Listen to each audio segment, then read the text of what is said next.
You're listening to the Digital Deep Dive, where we tackle the newest trends, strategies, and pain points shaping growth across the digital landscape. From Amazon and D2C to international expansion, join our host and e-commerce leaders across multiple industries for in-depth discussions on how to maximize your brands in the digital arena. Now, here's your host, Aaron Conant. Well, hello, everybody, and welcome back to the Digital Deep Dive podcast. I'm your host, Aaron Conant, and today we've got a longtime friend, Mike Black from Profitero back. I've just known him for a long time, and we collaborate quite a bit over the past 7 years. We're just chatting. He's been there for 7 years. I kicked this off 7.5 years ago, and we're just chatting. I thought, hey, this would be a really great episode. I want to jump into, just so everybody knows, kind of this. We did a report with them, a benchmarking report, and so I had a lot of brands in the network, participated in that. So a lot of this data might be something that you're very keen and attuned to, but what does it look like, and how have we looked at this democratization of the digital shelf or whatever it might be? But Mike, do you want to give a little background on yourself, Profitero? That'd be great, and then maybe we kind of walk through the past 7 years and then build up to this, benchmark report that you guys put out, and we let people know where they can get it. But a little background on yourself would be awesome. Absolutely. It's great to be here, Aaron. So I'm Mike Black, Chief Growth Officer of Profitero. So Profitero, we've been a digital shelf e-commerce analytics player in the space for a long time now. I've been with the company 7 years. Where we've evolved lately is really not just being an analytics provider, but also providing a lot of automation and action on the basis of a lot of the data that we're collecting. I mean, we're looking at all of the signals that impact sales, whether it's content, search, pricing, out of stock, across 1,200 retailers. So certainly a lot of data that is really valuable when you're optimizing content, retail media. So, that's been the journey that I've been on. And, I've been fortunate to be, I think, at ground zero of the development of this space, which I think leads to a lot of the conversation that we're going to have today, which is, how the space and e-commerce has changed, and really like the structural and internal changes that are happening within these big CPG brands that are really lighting a fire across change management right now. And that's really like the purpose of this benchmark study that we did. So I've been at Profitero 7 years. We've been doing this benchmark study for 8 years. And what we do, thanks to the network with BWG, is we go out and we survey every year about 400 brand eCom leaders. And we have this maturity assessment that we do that looks at everything from how they're structured, incentives, how they hold people accountable for e-commerce, down to how they're training people, what they're doing tactically with content. And every year we walk away with a really good picture of where the priorities are and what are leaders doing versus the rest of. And in 8 years of doing this, I can tell you that just the common themes that we continue to see in the study, I've broken down to 3. One is democratization. So Aaron and I were just talking about how long we've been talking together is basically e-commerce used to be this thing held in the sort of a center, almost like a sidecar. But year in and year out, we just see e-commerce becoming something that is being embedded into all the business units and treated just like a part of business. And in fact, we've seen that, even since 2021, there's like basically 2 times growth change in terms of companies that have actually integrated e-com in their organization. So democratization of e-com has been huge, and that is really changing, setting a ripple effect in terms of JBP, retailer collaboration, how sales and marketing has to collaborate. And I think those are a lot of the themes that come out of this study and get highlighted even in this year. Yeah, I think what's really interesting, it's a little different. Everybody, if you take a look at this report, a lot of it is, it's not just an overview of, hey, what's the number one thing is content. The number 2 thing is logistics. The number 3 thing, like all this, like, hey, things you have to get. But it gets into kind of that nitty gritty, which I think a lot of people are figuring out has to be done now. It used to be you could just go update your content, and if you were the only one updating your content, or you were the only one using a tech stack to do paid media, if you were the only one using these new tools that popped up, you could accelerate. But I think that word that you use, the democratization, we've seen everybody get accustomed to using those tools. And now this thing that's setting it apart is internally what's going on. How are you using it? Are you taking that? Is it still just a center of excellence off to the side? You know, the crazy guys doing stuff in the corner? Or are you starting to adapt this and pull it into your org as a whole? Is one of those things. What do you guys see there? Like, Yeah. what are people doing as a whole? Like, Yeah. and another thing I find with sometimes with these reports, when I hear back from people, it's almost like a therapy session. They're like, we thought we were way behind, and we're at least not way behind with, the larger organizations that are out there. Yeah, absolutely. And I would say it is a therapy session. It's funny that this year we always ask a question, which is, how confident are you that you feel like you're ahead of the curve, or at parity with your competitors? And every year we've done this for that 8 years. Everybody gets better and better and usually feels more confident. This was the first year people felt less confident. Actually, it was about 12% decline in the number of brands that said they were doing as well or better than competitors. Okay, so what does that mean? Well, I think because everybody is seeing these, I think this almost these the problem of e-commerce acceleration has gotten harder, where because it used to be that maybe an e-com team could function on its own and they had control over the dials, they could optimize the media, the content on their own. Now it's becoming such a you need the help of your internal teams, right? You need to bring the sales teams along for the journey. That gets really hard, right? Because now we're talking about political things and incentives and change management. So I think, we have e-com folks that are sprinting and always wanting to sprint ahead, and then they run into these internal barriers and, quite frankly, retailer maturity barriers. So with that as like the theme, I think three things we sort of see where this comes to head is, I would say, number one is education, right? So brands are investing a lot more in trying to upskill their sales and marketing teams and having various success at that. So one of the interesting sort of things that we found in the study was that we actually looked and asked companies, hey, how do you feel? Do you think you're doing a good job upskilling your teams on e-com and digital? And the interesting thing is, if you ask the C-level or a senior person, 56% of them would say, "Hey, we're doing pretty well."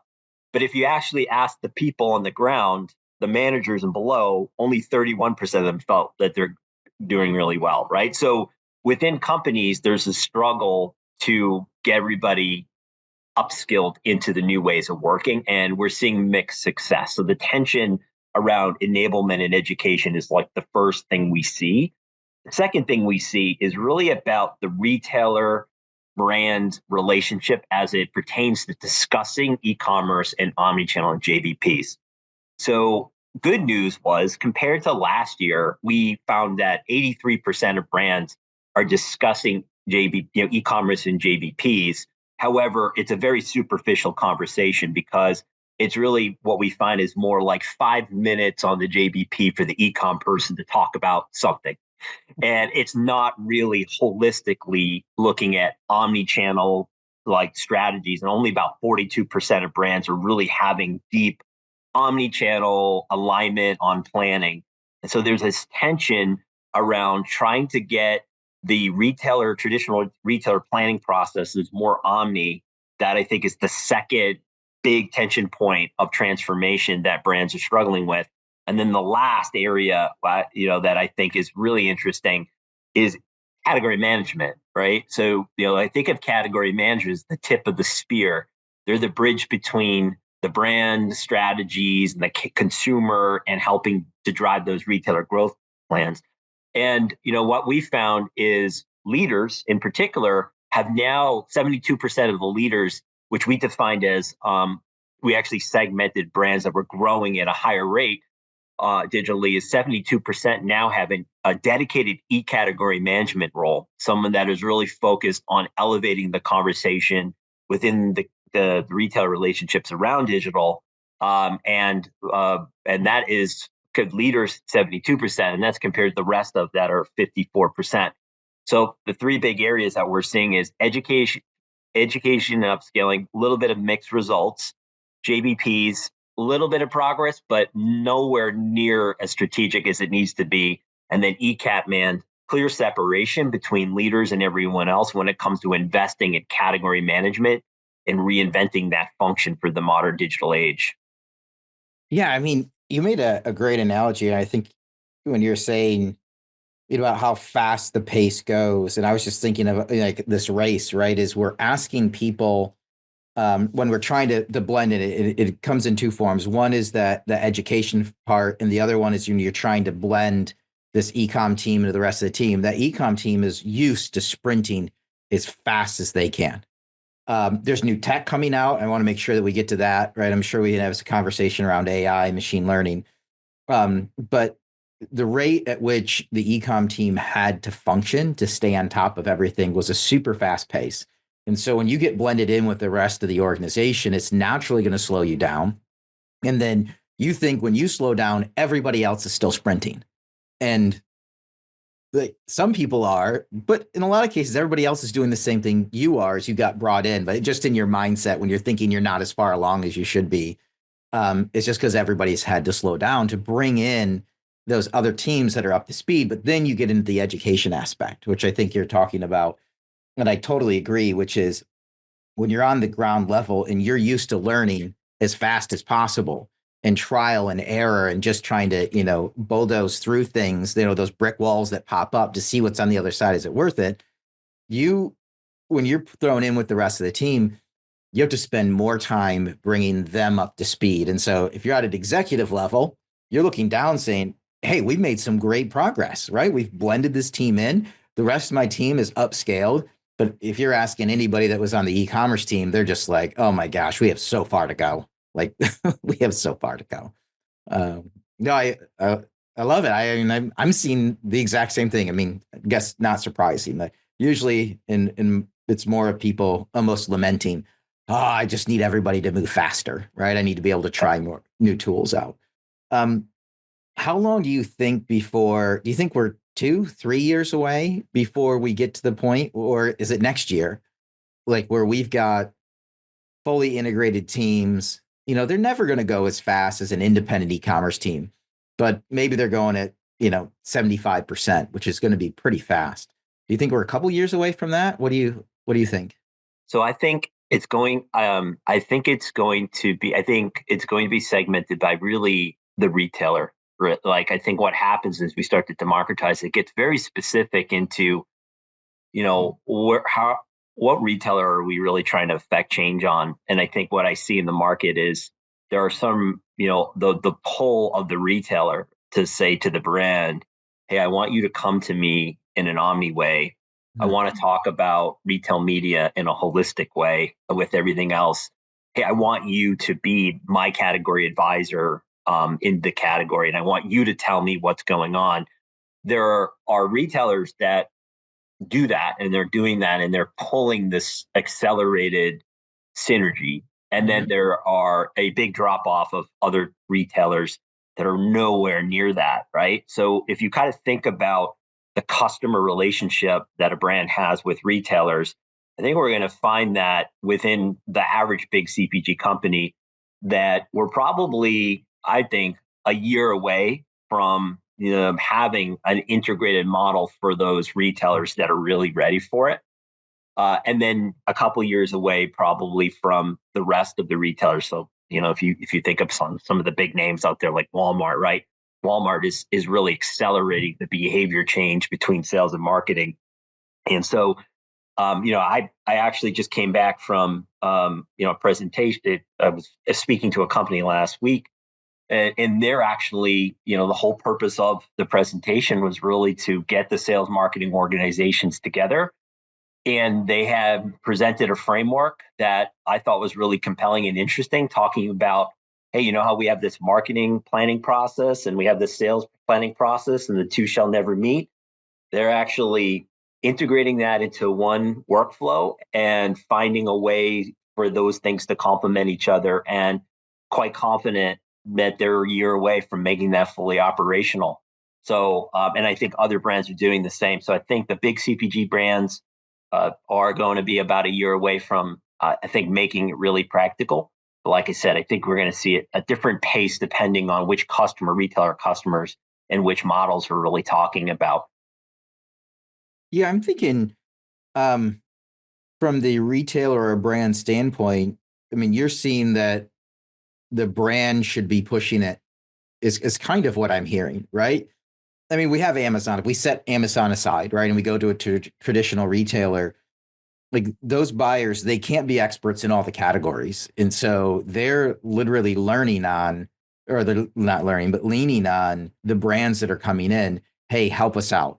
What are your digital goals? What are you looking to do? Like, I think they're there, but I just don't think they're initiating the conversation. I think they're more comfortable, obviously, with in the JBPs, right? They're more comfortable with the traditional sales team that's in there. It's like they're almost inviting the eCom team in, hoping they're going to come in with a plan to deliver. Mm-hmm. And the eCom team is now being brought in for the first time and is like, we don't even know, we know why we're here, but what do we even do? It's almost like we're at this weird time where people are like on their first date, right? And it's kind of like awkward. Like, oh, can I hold your hand? Can we not hold hands? Like, what's appropriate here? Exactly. And I think that key here is, like there's always like what I think different tiers of maturity when we think about these things. And, if I was a brand listening to this, I would say, well, maybe we're far away from having this integrated omni thing. But one thing I could do is I could start engaging with retailers that I want to have more engagement with in this area. And I could just have a way of like sharing insights with them. Maybe I mentioned this dedicated e-category management role we see popping up. I see a lot of companies trying to lead the retailer a little bit. Mm. So what do? Well, they'll commission path to purchase studies. They'll try to help the retailer understand what competitors are doing with content, almost like a walk the store of a competitor retailer site. Or they'll do things like we have a client that is doing competitive digital shelf analysis on behalf of the retailer. So they're engaging with the retailer and providing them visibility into, I don't know, let's say 5 or 6 retailer sites. Here's what the pricing looks like. Here's what the assortment looks like competitive intelligence. That gives that brand almost like a digital captaincy, right? Category captaincy. So I think there's a lot of the opportunities for brands to say, hey, we can lead the charge, entice them with data, make them smarter, and then we will earn the right to be an advisor for them in an omni-channel way. So I think it's easier said than done to get that started. And I think there's a lot of opportunity there for brands to do that just by being savvy and maybe resourcing a role on their team they don't have now that can really be focused and dedicated on that. Yeah, I mean, it's the old adage, right? The only wrong thing to do is to do nothing, right? Just, I like what you put, just pick one thing, right? Just pick something to reach out, have a conversation on.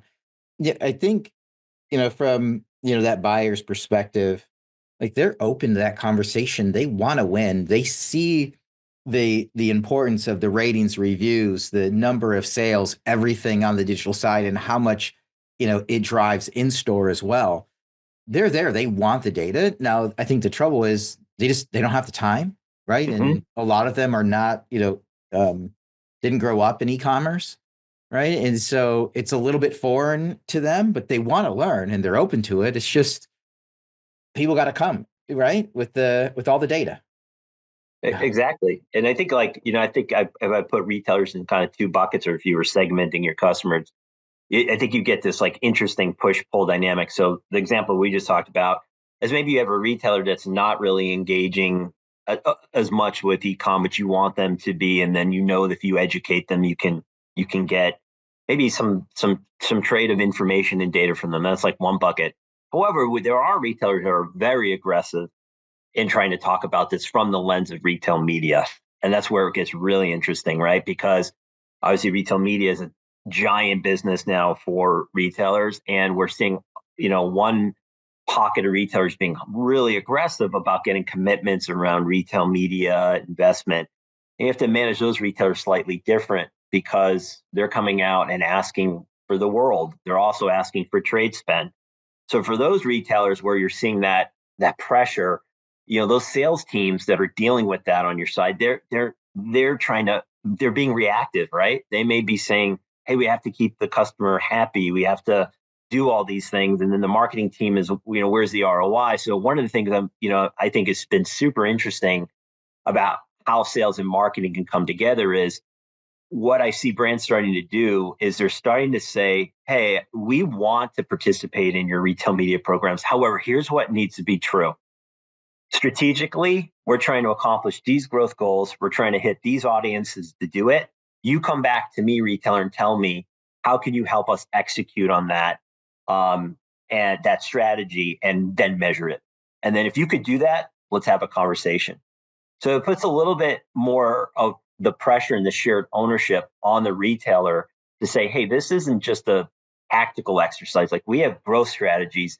So let's come together and you tell us holistically, from in-store activation to digital to trade spend, let's put together a holistic package that accomplishes this goal. Let's stop having these tactical conversations. And that's where I see a lot of brands starting to really try to bring the separate media planning and the omni and the JVP together and put strategy behind it, and then say, this is what has to be true, retailer, for me to invest.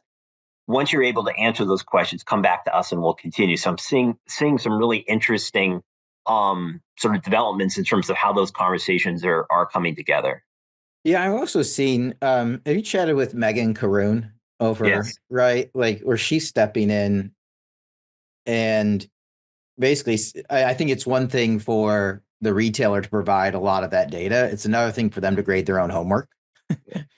And so where she's stepping in and being able to do that holistic, because what I hear over and over again, especially from large CPG, is, man, we'll spend money anywhere. Just show us that it's working, right? We just want to see that it's working wherever it is. We're going to pour more money in. We're not holding money back because we don't want to spend it. We do want to spend it. We just need to know where it's going at this point in time. This isn't like, late 2020, where everybody was just thrown cash by the marketing departments to do anything in digital, right? This is every dollar being accounted for. But that brings me to another thing. It's like, what about KPIs and metrics? Like, internally, how are brands doing it on that side of things? As we think, what came to mind was like ROAS, right? And how that's a little bit outdated in certain scenarios. But do you see, from an e-commerce, like, team building, like, do people have good KPIs for the team members, or is that a spot that people are working on? I'd love to hear your thoughts there. Yeah, man, I would say it is, it's spread, right? And it definitely differs a little bit by retailer and what you can manage. And I have a couple ways of looking at this. One, I would just say, like if we think about KPIs generally, one of the things we see in our benchmark survey is this, what I'll call like a disconnect between words and actions, right? So, about 87% of the brands that we survey will say, yeah, eCom is a strategic priority for us. Our leaders are behind it. But then if you ask them, are e-commerce centric KPIs and goals built into your performance plans, your MBOs, your people's bonuses, then it drops off, and only about 41% do that. So what we have here is, we're trying to move our organization to the right behaviors. You have eCom teams standing up and saying, hey, we have to move this way. They're investing in training and education. And at the end of the day, no one's really incentivized to accept those behaviors, right? So there you have that greatest disconnect, which is accountability and incentives, right? So that being said, then, we have a lot of brands that are trying to move some kind of metrics into this idea of democratization into the organization. And what I see kind of emerge as the biggest one, or number one, is you have to start with with market share, right? Market share, and you have to do it in a way that is omnichannel market share. So this is where the foundation of being able to say, all right, we're going to be incentivized and measured on the growth of online plus digital plus physical market share. That is like the first foundational metric that I see. And I hear a lot of brands talking more and more about market share. I see a lot of brands even paying more closer attention to Amazon market share than they've ever been. So market share is like the foundational metric, sort of the scoreboard. And then the second metric that I see popping up a lot is digital penetration. And this is a metric that's almost a shared goal for the retailer and the brand. There are a number of retailers out there right now that are pushing for digital penetration increase as a shared goal. And so now the brand walks away and says, all right, digital penetration, like how do we get more people into the category? And that opens up a set of collaborative discussions between the brand and retailer. And then the third KPI then is, all right, well, if everybody believes in market share, we know there are leading indicators we need to care about. And that's where it could really come down to some brands have found it really simple and easy to explain the importance of share of search as a metric. And then you'll see that maybe share of search becomes a leading indicator that the company is, if not bonused on, at least heavily aware of. A brand that I was talking to at grocery shop that told me that their CEO actually gets a report every month reporting on their share of search in key categories. That's how important that metric is to them. So that's where I find that you can get a range of indicators, and share of search is certainly one of those ones. And then things like availability or distribution are another example. So in answer to your question about metrics, the overall overarching metrics are the ones like market share and indicators. And then when it comes to what you're saying a little bit around retail media, certainly the other big metric that everyone's talking about is incrementality, but only a real small percentage of brands have yet to really figure out how to do that at scale. So it's not one that I think is widely rallied around yet, but it will be in the next year. Yeah, I mean, it also has me thinking, does that go back to the educational piece as well, right? As you start to blend them in, right, you're trying to educate, it might have a new reporting structure, and you literally need to teach up, right?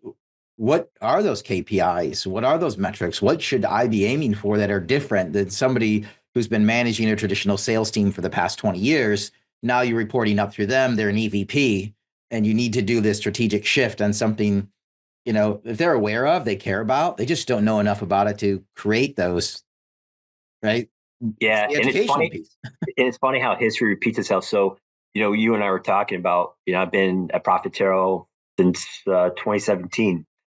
And you probably remember, you've been doing this for a while. You probably remember, the early days of digital was a lot of like taking metrics on the digital shelf. And I have so many versions of these slides that says, all right, search is equal to shelf space, right? And availability is distribution, and content is packaging. You've probably seen these slides. And those slides, I think I prepped some of those slides back in my Perigo days. Like, how can I explain this? Yeah. All those slides are being dusted off now and being brought back out to those executives you just talked about, the traditional, right? Because for them, everything that we just went back through for the past 7 years with one group of people, like the eCom Center of Excellence people, we're now repeating all of that now for the democratized people, the traditional heads of sales, the CMOs and the marketers, right? So as far as we think we've gone educating one group, we're right back to square one. And that's why the job of an eCom leader is never really done. It's just shifting. It used to be that they were the ones doing the work and moving fast. Now that COE is transitioning to enablement, education, and they're the ones laying the foundation for the traditional brick and mortar sales marketing people to go take it to the next level. So it's funny how history repeats itself. It's hilarious and disheartening, maybe a little at the same time. But it's funny. It's like a total throwback. I remember, making this slide around like why, Amazon was not stealing market share from Walmart. It was actually catching the leakage in a pipe with water leaking out, right? It wasn't like somebody tapped the pipe. The pipe's just leaking, and we're trying to catch that customer before they go to another brand. So we kind of and everybody, we'll make this report available. We'll do a link probably on the webpage. We'll also we'll do a LinkedIn post so everybody can have access to the report. But we kind of covered that democratization, right, of the e-commerce and the teams as a whole. We've also talked a little bit about omnichannel and what's going on there. But the next thing is around, I wanted to get into how much did AI pop up? And I'll give you a quick rundown of what I'm hearing, and it should closely align, would be my hope, is everybody thinks that everybody else is way far ahead of them. But when I talk to brands right now, this initial, everybody needs to dive into AI and figure it out and build tools. This kind of had this slowdown almost to the point where they're like, wait a minute, we want to rely on the top partners to create tools with AI rather than us trying to have it internally. And that's Fortune 500 companies are a little scared of, I think, potentially legal implications of it. So it's almost pushing it out. But I'd love, from the report standpoint, like AI adoption by, Yeah. It's kind of a hurry up and wait scenario, right? Yeah. And that's exactly what we saw. So I think the most telling statistic, and we asked this last year, was we basically just asked, a question around, well, we called it like widespread usage or adoption of AI in your commerce workflows, and like and basically last year only 4% of brands said that was true, like that they had really embedded AI into their commerce workflows. So 4% last year, the number this year, 7%. So literally 3-point change, right? So we're only talking about 7% of brands, despite all the talk around AI and all the testing, that are actually embedding it in their workflows for commerce. So if you're listening to this and you think you're far behind, you're not. And what you hit on is exactly the thing that we're seeing is there's a lot of testing and learning, but there's a hesitancy for brands to really scale that out, because we do find that 1 out of 3 brands based in the survey are saying, hey, we're testing it, we're piloting it. And that is up from 1 and 4 last year. So that's progress, but no one's really like widely adopting it. So that was kind of an interesting thing.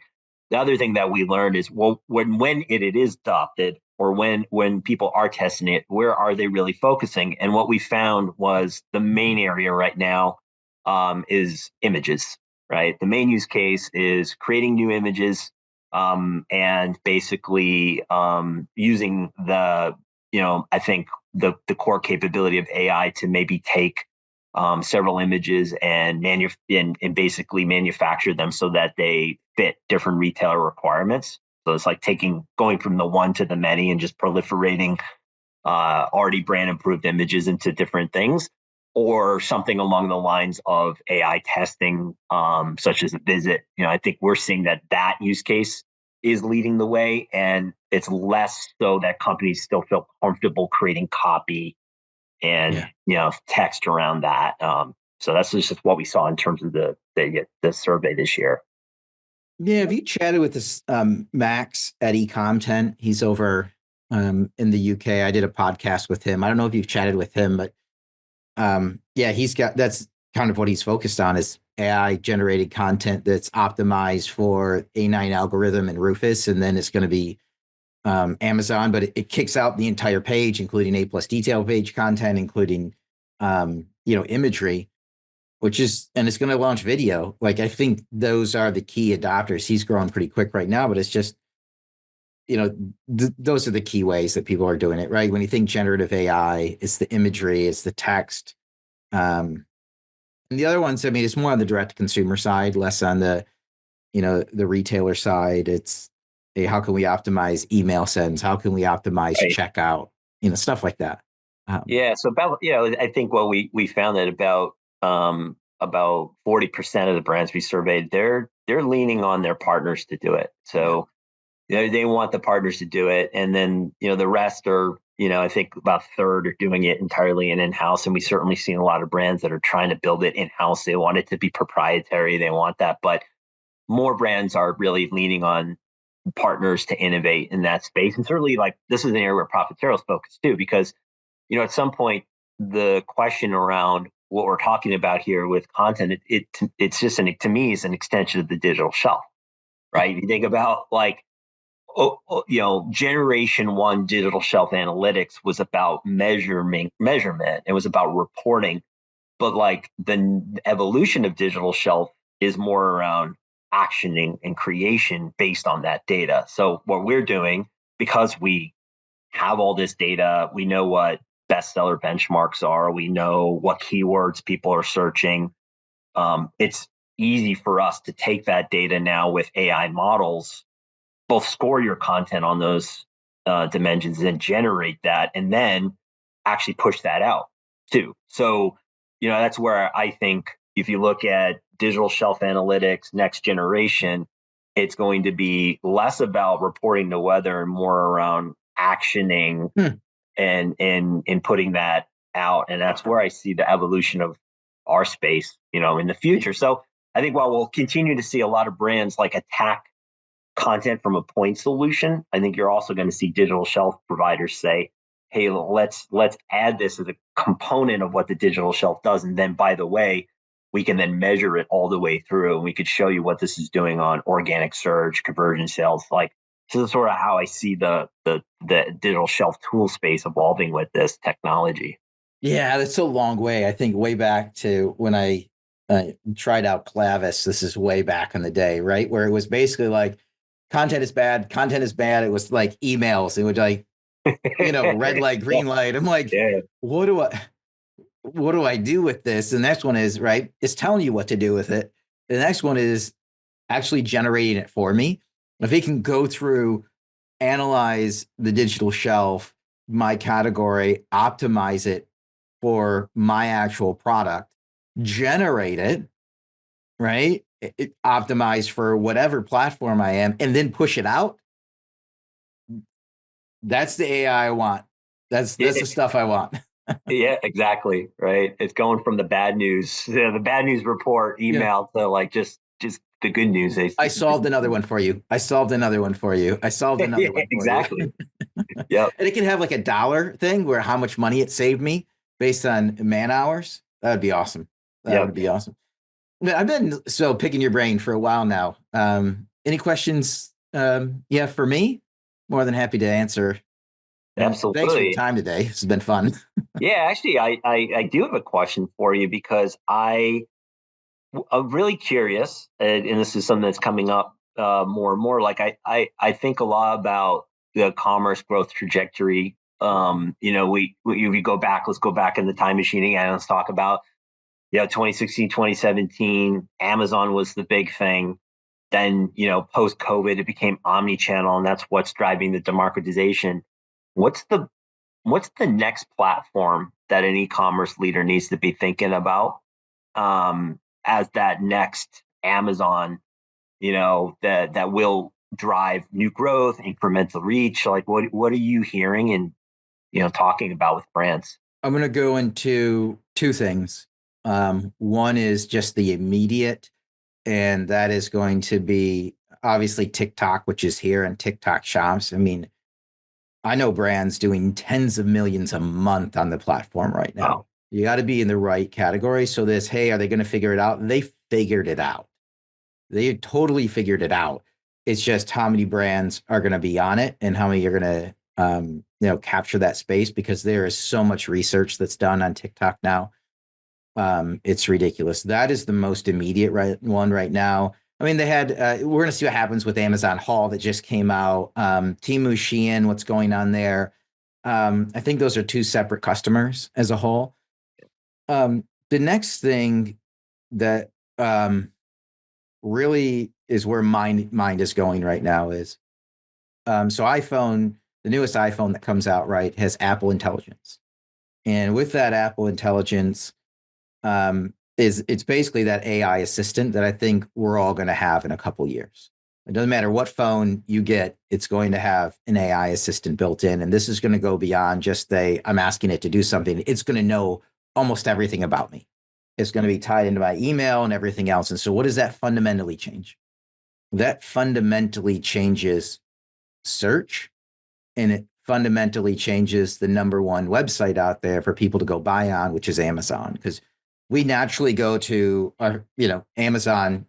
We just do. We trust it. We know it. It's a habit. It's probably open on a tab for everybody. 95% of people right now, they're going to do Black Friday shopping there. The reality is with these phones, right? You think they're going to actively. So when I ask it to go buy more toilet paper, it's not going to care where it's going to go. It's not going to be used to going to Amazon. It's not going to just automatically go there because it's already open on a tab. It's not going to care. It's going to go to a trusted site. And I'll get to the answer at the end in a second here. It's going to go to a trusted site where it can buy it at a great price, and it's going to be here within the time I need it.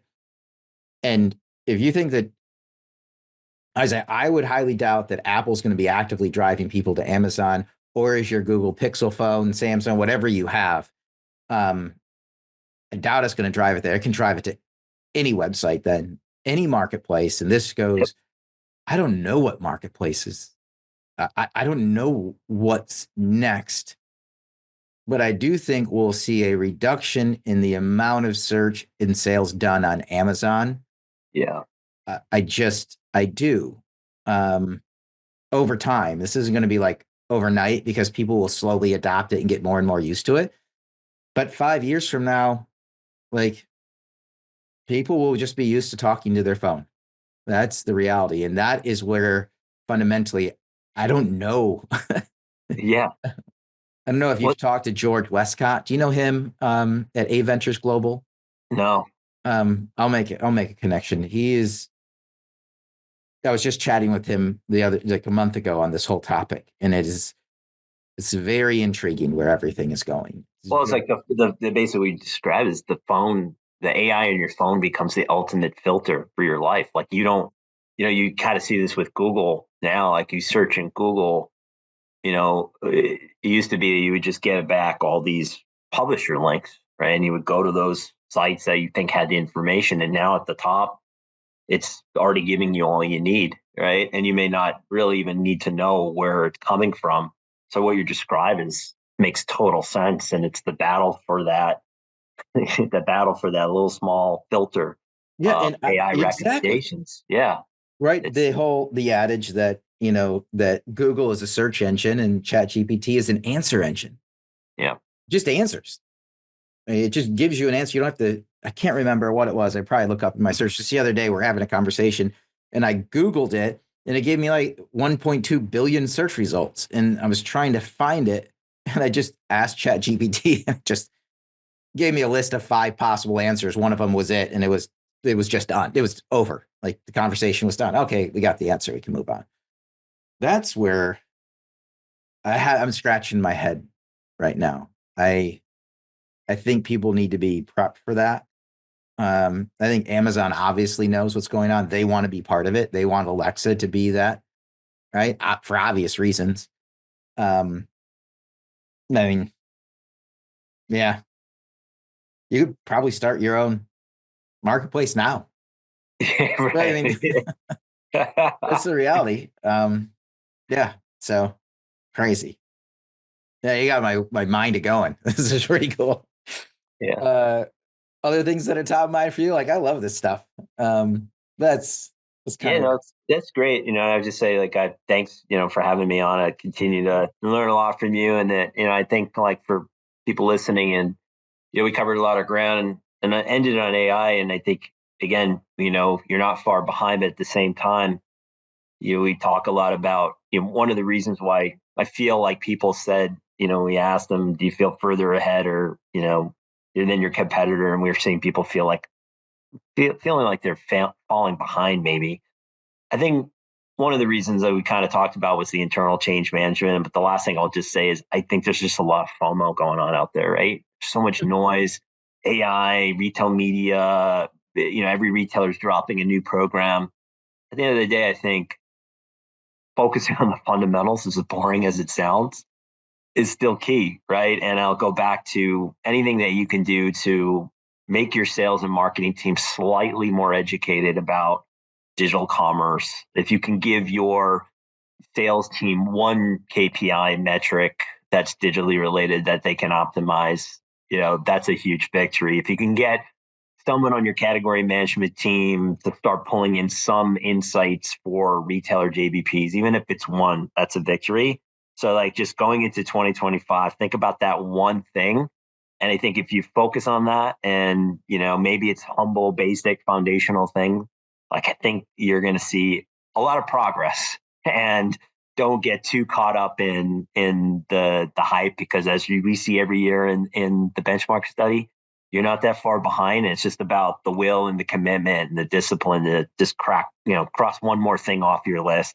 So that's kind of my parting wisdom for the brands listening out there. Yeah. Well, awesome, Mike. Thanks so much for your time today. Everybody will get you a link. We'll put it in a LinkedIn feed. We'll post it on the webpage. But is it on Profitero? Yeah, it's on Profitero.com. Yep. All right. Everybody head out there and grab it. Mike, again, thanks for your time today. And with that, we're going to wrap up this episode of the Digital Deep Dive. Thanks, everybody, for listening in.